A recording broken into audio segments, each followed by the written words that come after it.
ታውቃላችሁ፣ ራሴን ሳልወድ ብዙ ዓመታት አሳልፌያለሁ።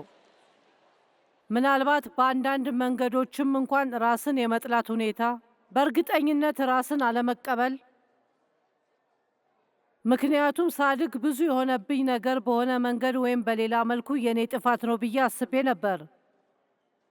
መጀመሪያ አንድ ነገር በማለት ልጀምር። አንድ ሰው መጥፎ ከሆነባችሁ፣ ካሳነሳችሁ፣ ከጎዳችሁ፣ ከነቀፏችሁ፣ ከፈረደባችሁ፣ ጎርተዋችሁ ትተዋችሁ ከሄዱ፣ ካደረጓችሁ፣ የእነሱ ድንቁርና የእናንተ ጥፋት አይደለም።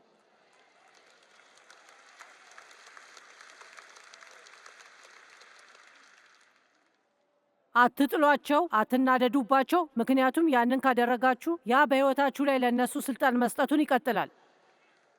ማድረግ መፈለግ ያለባችሁ ምንጩን ማወቅ፣ ማስወገድ። ተኛ በሉት እና ቀጥሉ የእናንተን ሕይወት። አሜን።